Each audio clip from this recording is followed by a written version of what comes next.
Baik, sebelumnya Assalamualaikum warahmatullahi wabarakatuh. Perkenalkan kami dari kelompok 16 Statkom. Saya Muhammad Ramadan Afindisya Lubis dengan NPM 3 digit terakhir 356. Saya Daniel Fernando dari Prodi Informatika dengan NPM 316. Oke. Di kesempatan kali ini kami ingin menjelaskan dataset yang sudah kita rinci untuk UAS Statkom, yaitu video game sales. Oke, yang pertama silakan Mas Daniel. Oke.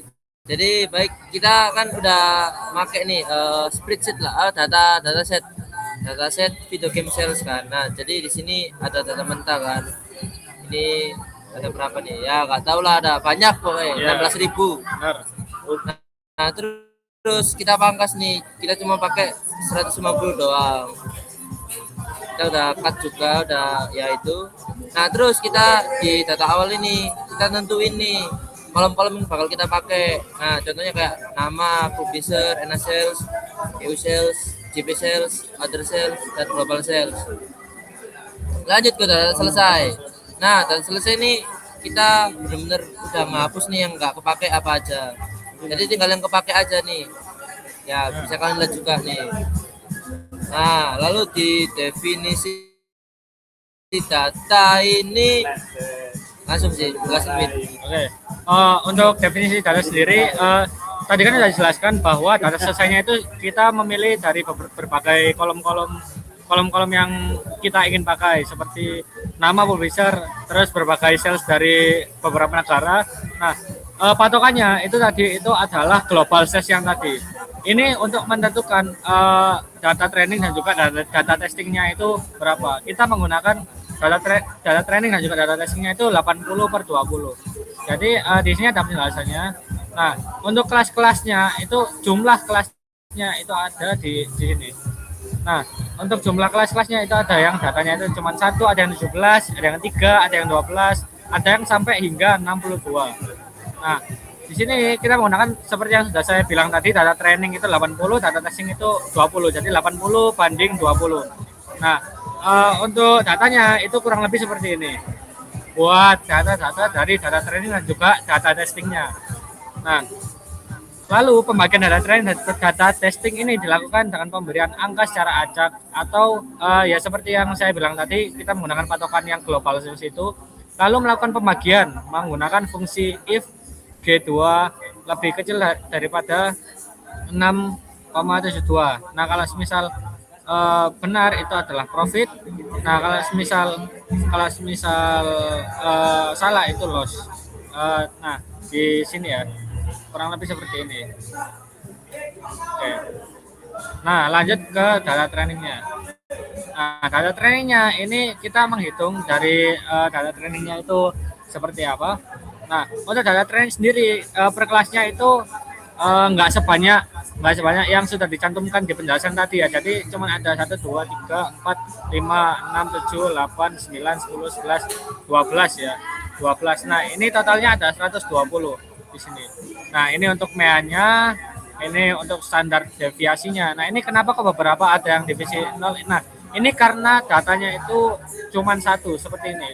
505 games ini cuma satu ya. Sega juga cuma satu. Atari juga cuma satu di sini. Nah, Sega, nah ini. Jadi standar deviasinya itu tidak bisa terhitung karena datanya itu cuma satu pada tabel dataset yang sudah kita pilih. Nah, ini untuk kelas-kelasnya dan ini adalah prior probability yang sudah kita hitung. Nah, untuk data testingnya totalnya ada 30 di sini. Nah, data testing ini akan digunakan di perhitungan likelihood dan juga perhitungan posterior. Nah, di sini contoh dari perhitungannya seperti apa? Kita mengambil contoh Call of Duty 4 Modern Warfare, publishernya yaitu Activision, dan juga ini adalah numerik yang ada di data yang sudah kita ambil. Nah, untuk likelihood dari fitur per kelasnya kurang lebih seperti ini. Ini untuk NA sales, ini untuk EU sales, ini JP sales, dan ini untuk other sales. Nah, perhitungan menuju ke posteriornya itu kurang lebih seperti ini. Nah, nanti ini akan menuju ke perhitungan posterior. Sebentar saya ini dulu. Menuju ke perhitungan posteriornya, ini likelihood-nya sudah ketemu. Nah, untuk posteriornya sendiri itu ada beberapa tahap sehingga sampai ke kesimpulan yang terakhir, yaitu kelas dengan posterior tertinggi adalah segel. Oke. Lalu untuk akurasi sendiri dikarenakan beberapa data itu kurang kurang kurang ada ya, seperti kayak di data testing dan juga data trainingnya itu kosong, seperti Capcom, DS, GT Interaktif, Konami Digital Entertainment dan lain-lain, sehingga itu menurunkan tingkat akurasi dari data tersebut. Akhirnya data akurasi yang kita dapat hanya 3,33%, dan itu hanya benar di Sony Computer Entertainment saja. Uh, untuk publisher dari data testing yang sudah kita tes di akurasi ini. Oke, mungkin lanjut ke programnya. Bisa Mas Daniel.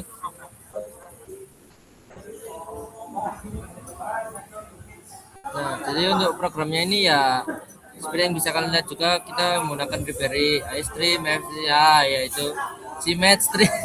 Ya, benar. Nah, di sini kita menggunakan using namespace STD ini kan untuk mempermudah lah untuk kedepannya.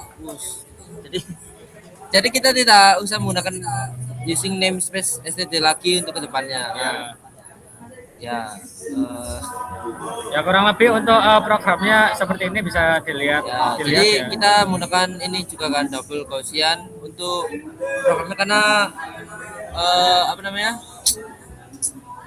sesuai yang diperintah oleh Bu Yisti juga kan, kita menggunakan double Gaussian juga untuk rumusnya. Lalu untuk German ini kita menggunakan apa namanya, file CSV dari yang apa namanya, kita jadi mengambil apa ya, data dari sini. Nah, datanya udah kita jadiin CSV nih dari kelas yang tadi kita udah sebutin di dataset tadi. Nah, ya udah sih, itu doang sih kurang lebih. Mungkin bisa di run aja ya, buat programnya. Nah, di sini untuk programnya sendiri kita diminta untuk menginput dari sel-sel tersebut ya. Sebentar, mungkin agak lama, mohon maaf. Nah kita disuruh input NA cells yang harus diinput ya. Semisal kita input 80,05, lalu IO cellsnya 60,55, JP cellsnya 30,15, input address cellsnya 15,51. Nah, untuk prediksi publishernya nanti akan keluar seperti ini. Nah, itu akan ada di video game sales CSV-nya itu seperti itu. Kurang lebih sih seperti itu untuk programnya ya, Mas Anil ya. Ya, benar banget. Oke, gitu aja sih. Mungkin untuk video penjelasan terkait UAS.com itu mungkin segitu aja. Apabila saya dan juga teman saya ada kesalahan kata maupun perbuatan, mohon dimaafkan. Terima kasih. Wassalamualaikum warahmatullahi wabarakatuh. Waalaikumsalam warahmatullahi wabarakatuh. Terima kasih semuanya. Terima kasih semuanya. Haha. Yes.